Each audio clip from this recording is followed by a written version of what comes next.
Hello and Assalamu alaikum. Today our topic is complaint. This is one of the also one of the most important topic when it comes to CRPC. So let us start. अच्छा, normally हम जब complaint की बात करते हैं तो हम इसका तर्जुमा करते हैं शिकायत से, यानी कोई भी शिकायत। But when it comes to criminal procedure code, it is defined under section 4H, जो कि डेफिनेशंस का हमारा सेक्शन है। उसमें बेसिकली बताया गया है कि व्हाट इज़ कंप्लेंट। कंप्लेंट के बारे में ये कहा गया कि it is a statement, it is just a statement that is made before magistrate, the concern magistrate, जो डिस्क्लोज करे क्या, सम एक्यूजेशंस और एलिगेशंस, यानी कि किसी भी किस्म की कोई भी ऐसी स्टेटमेंट जिस पे आपको इल्ज़ाम दिया जा रहा है किसी चीज़ का, या उसमें कोई भी ऐसी चीज़ बयान की जा रही जिससे कोई ऑफेंस बन रहा है। बेसिकली कोई उस वो कौन सा वो ऑफेंस होगा, वो ऑफेंस होगा वो वाला जो कि हमारे सीआरपीसी में या पीपीसी में जिसके बारे में बयान किया हो, या किसी इसके अलावा किसी और लॉ में उसके बारे में बयान किया गया होगा ये मजिस्ट्रेट के पास। ये बात कहाँ पे बताई जा रही है? सेक्शन 4 सबसेक्शन H में। इट कैन बी ओरल और रिटन। आप ओरली जाके भी मजिस्ट्रेट को बता सकते हैं कि भाई ये एक हादसा पेश है, ये एक बात हुई है, ये एक मसला हुआ है जो कि मेरे ख्याल में, यानी बीइंग अ कंप्लेनेंट, अगर मेरे साथ वो हादसा पेश आया है, मुझे किसी ने मेरे साथ ज्यादती की है, तो मैं जाके मजिस्ट्रेट के पास ओरली भी बता सकता हूँ और रिटन में भी। नॉर्मली अब ये रिटन में होता है। Such facts of information should disclose commission of offense. This is the condition precedent here. I mean, this should not be a mere statement. सिर्फ जाके उधर एक बात की जा रही, नहीं, वो जो बात की जा रही है वो उसमें कमीशन ऑफ ऑफेंस होना चाहिए। अगर कोई ऑफेंस ही नहीं बन रहा तो फिर तो वो कोई कंप्लेंट तो ना हुई। It can be against known और अननोन पर्सनस। मुझे पता है जिन्होंने मेरे साथ कोई गलत काम किया, या मुझे नहीं पता उन लोगों के बारे में। So it can be for both known or unknown persons. Complaint is made with a view that magistrate should take action. I mean, what complainant is desiring that the magistrate should take action. It is up to magistrate कि वो action लेता है या नहीं लेता, ये बात की बात है। लेकिन जो बंदा कंप्लेंट कर रहा है उसके जहन में तो यही बात है ना कि भाई मेरे साथ वो यानी कि एक स्टेटमेंट दे रहा है जिस स्टेटमेंट में कोई ना कोई ऑफेंस के कमीशन के बारे में बात हो रही है, और उसके जहन में बात यह है कि जो मेरा जो मैजिस्ट्रेट है, he will take action. Police report जो कि अंडर सेक्शन 173 होती है, इसको आप कंप्लेंट नहीं कह सकते, क्योंकि उसमें तो आपकी बाकायदा प्रॉपर उसने इन्वेस्टिगेशन की होती है और उसके बाद वो चीज़ आती है। यहाँ पे तो बात ये हो रही है ना, कंप्लेंट तो पहली वो एक रिपोर्ट है जिस पे भी कोई इन्वेस्टिगेशन नहीं हुई, इंक्वायरी तो उसके बाद मजिस्ट्रेट करेगा। यानी कि हर वो चीज़ जो कि पहली दफ़ा जाती है वो कंप्लेंट होती है। अगर ऑलरेडी उसके ऊपर कहीं इन्वेस्टिगेशन हो रही है या उसके ऊपर कोई चीज़ हो रहा है, उसके ऊपर कोई इन्वेस्टिगेशन हो रही है और वो इन्वेस्टिगेशन की जो रिपोर्ट है अगर वो लाई जाए, कहा जाए कि ये कंप्लेंट है, नहीं, ऐसे नहीं होता।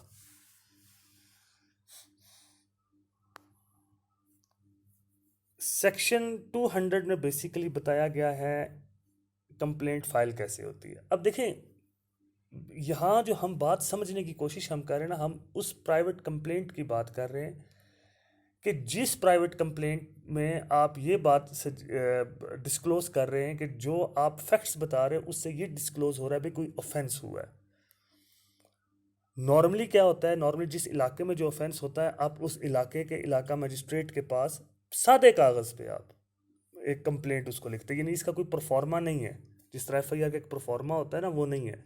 और फिर इसमें कॉग्निजेबल नॉन कॉग्निजेबल दोनों ऑफेंसेस होते हैं, यानी सिर्फ कमीशन ऑफ ऑफेंस की बात की गई है। ये नहीं कहा गया कि जी कि कॉग्निजेबल ही हो या नॉन कॉग्निजेबल ही हो, ये बात भी नहीं की गई।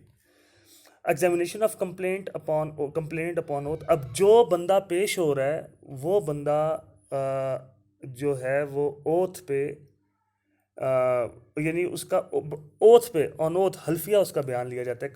वो मजिस्ट्रेट यानी उससे हलफ लेता है कि भाई जो ताकि तुम जो बात कर रहे हो वो ठीक है या नहीं।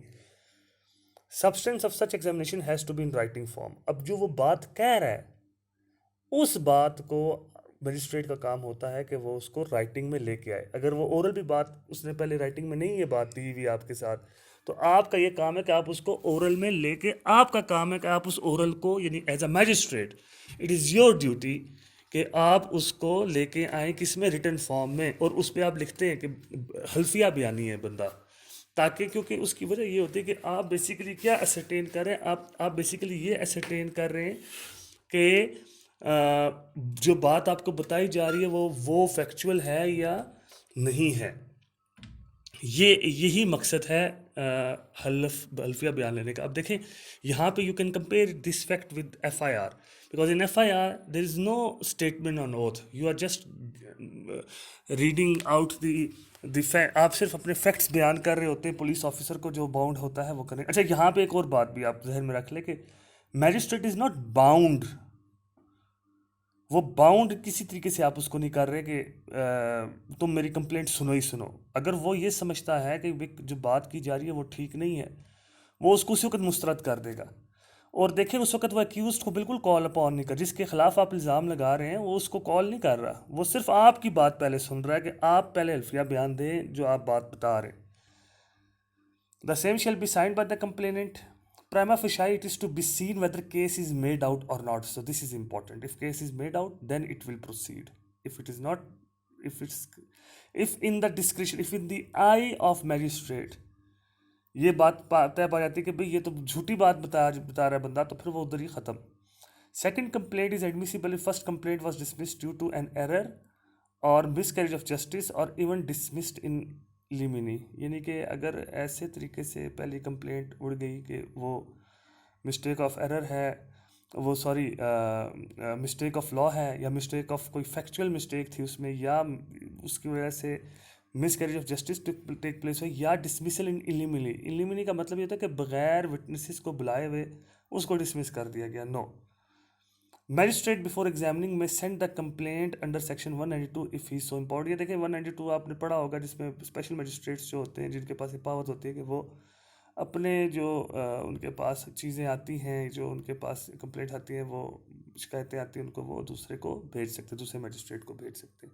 ओवरऑल बस आपने ये समझना है कि एक सादी राइटिंग है जिसमें कोई कमीशन ऑफ ऑफेंस डिस्क्लोज किया जा रहा है मैजिस्ट्रेट के पास, जो कि उस मैजिस्ट्रेट की डिस्क्रिप्शन है कि वो उसको उस पर प्रोसीड करे ना करे। He has to ascertain facts, of course description has to be exercised cautiously. Description का मतलब ये नहीं है कि विदाउट रीजंस जो है वो किया जा रहा है। Now who can file the complaint? Anyone can file the complaint.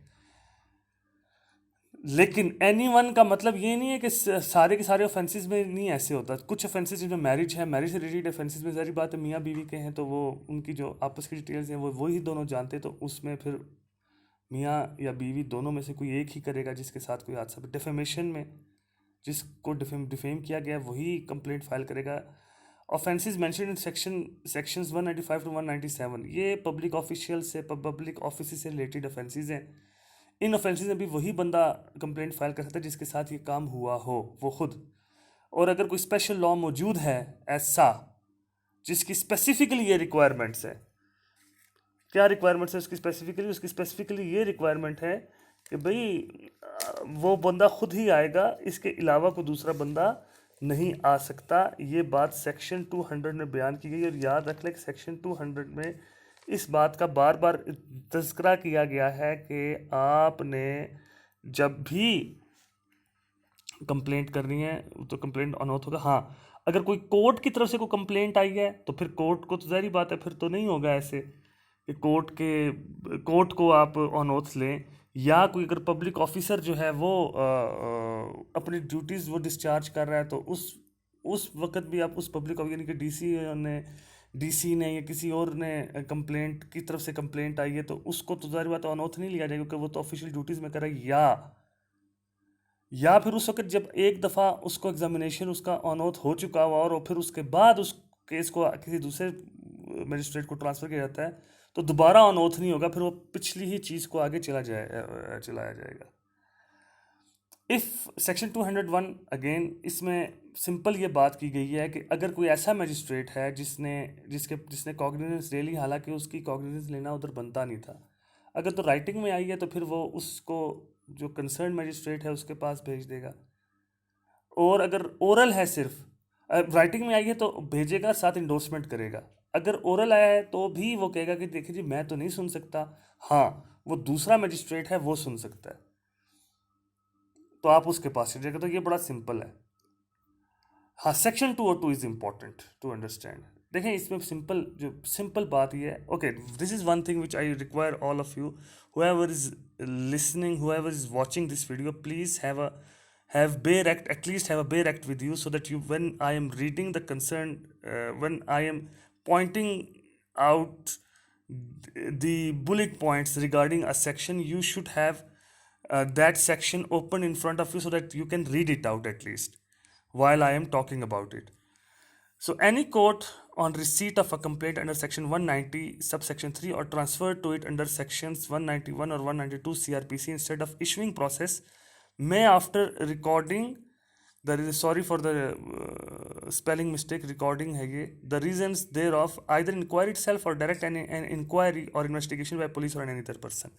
होता क्या है, आपने एप्लीकेशन दी मजिस्ट्रेट को, ठीक है, मैजिस्ट्रेट जो है उसने आगे 190 के 3 के ज़रिए वो एप्लीकेशन जो है वो 192 के तहत उसने एप्लीकेशन जो है वो आगे भेज दी, या अंडर 191 वो एप्लीकेशन आपके पास आई, या अंडर 193, जिस तरह भी एप्लीकेशन आपके पास आई है ना, आप कोर्ट के पास देखें एम्पल पावर्स होती है। कोर्ट ने असरटेन करना होता है ट्रुथ के, कि क्या ये ट्रुथ पे बेस कर रही है ये एलिगेशन या नहीं। तो उसका क्या काम है, वो बजाय एक्यूज्ड को बुलाने के, वो पहले उससे कहती है भी कि तुम, मैं खुद इंक्वायरी करता हूँ कि बजाय कि ये तुम मेरे सामने ये बात लेके आओ ये ठीक भी है या नहीं, तो वो किसी कंसर्न पुलिस ऑफिसर को उस इलाके के, या किसी और बंदे को जो प्राइवेट कोई डिटेक्टिव हो या कोई और बंदा हो, उसको वो कहता है कि भाई तुम इस मामले की छानबीन करो, ताकि उसके बाद फिर मैं एक्यूज्ड को बुलाऊं, जिसके खिलाफ एप्लीकेशन आई है उसको मैं भी ना बुलाऊं।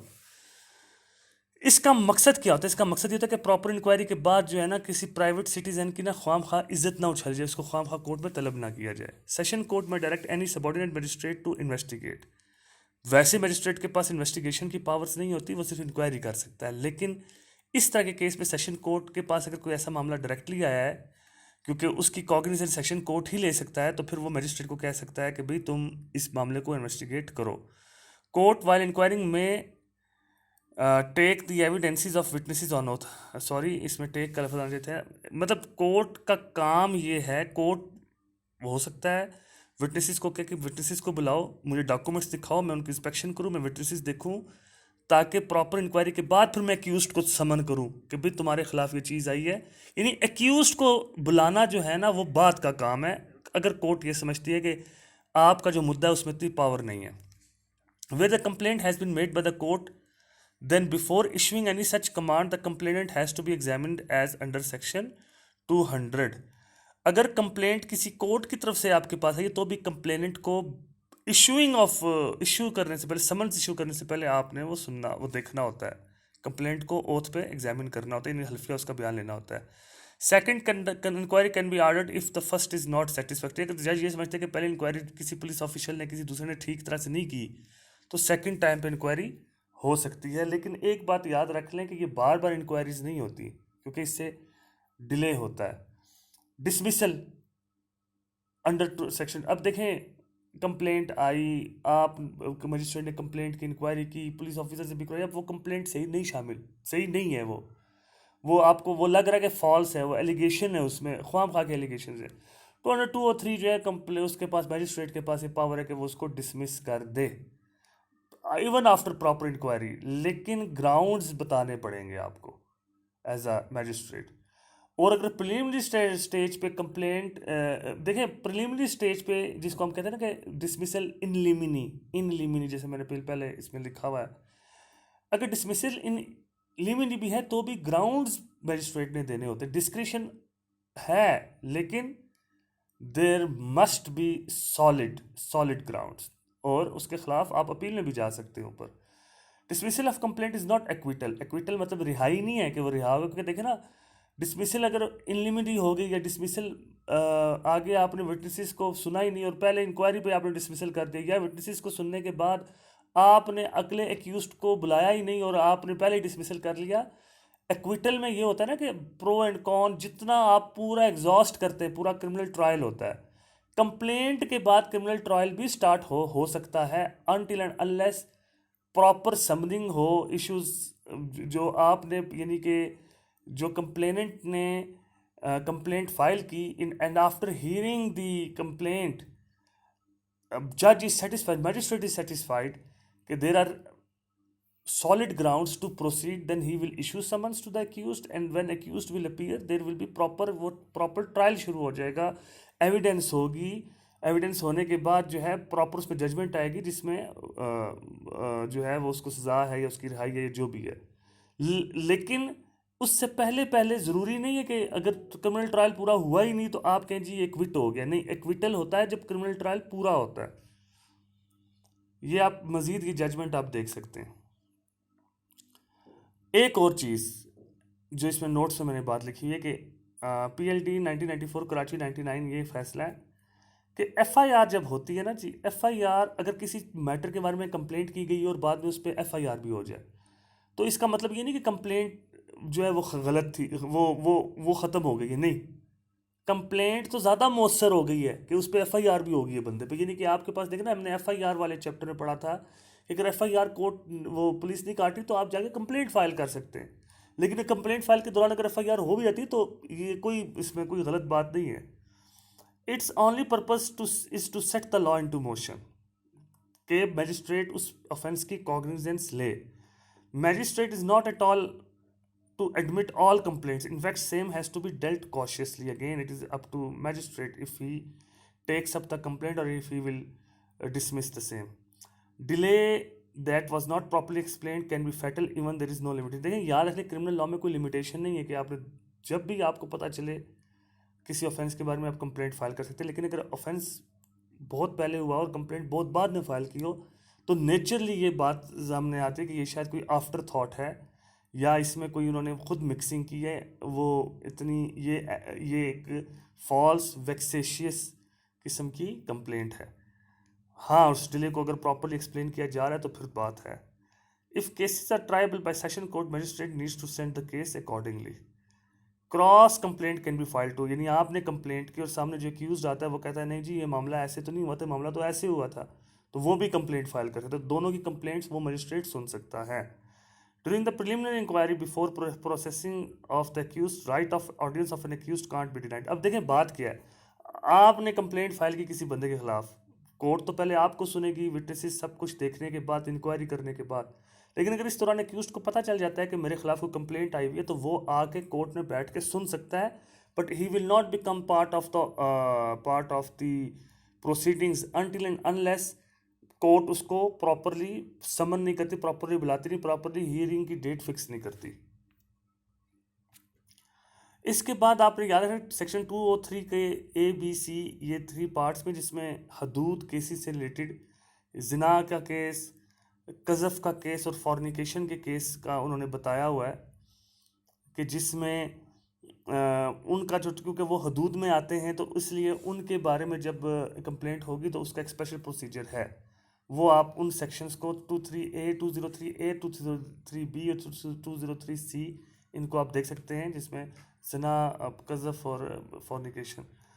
सेक्शन 204 एंड 205 ये 2 सेक्शंस को मैंने इसमें इसलिए इंक्लूड किया कि अगर सब यानी कि आपने कंप्लेंट फाइल की, जज ने आपको सुना, उसने आपने अपने विटनेसेस को पेश किया, उन्होंने ऑन ओथ गवाही दी हाँ भाई इस बंदे के साथ जो ये ज़्यादती हुई है, तो उसके बाद कोर्ट के पास ये है कि वो समन्स भी इशू कर सकती है कि उसको बुलाए, और अगर कोई ऐसा ऑफेंस है जो कि कॉग्निजेबल बन जाता है तो फिर वो कहती है कि वो डायरेक्ट वारंट इशू करती है, फिर इसको अरेस्ट करके मेरे पास पेश किया जाए, और कंसर्न पुलिस ऑफिसर को वो कह सकते हैं कि भाई तुम इसको पेश करो। पेमेंट ऑफ फीस जो है, अगर किसी को बुलाने के लिए फ़ीस की पेमेंट ज़रूरी है तो फिर आपने वो फ़ीस भी देनी होती है, अदरवाइज़ उसको नहीं बुलाया जाएगा।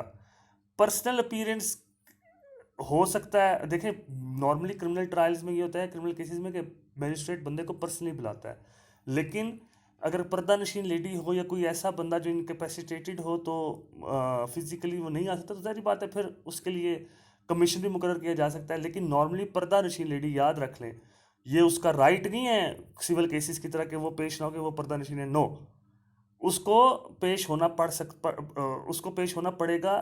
ये एक्स्ट्रा ऑर्डिनरी सर्कमस्टांसिस में ऐसे होता है कि उसको पेश ना होना पड़े, क्रिमिनल ट्रायल्स में ऐसे नहीं होता। मज़ीद इसके बारे में अगर आपको मज़ीद जजमेंट्स चाहिए हो तो you can ask me. So I hope this whole presentation was fruitful for you. Thank you so very much.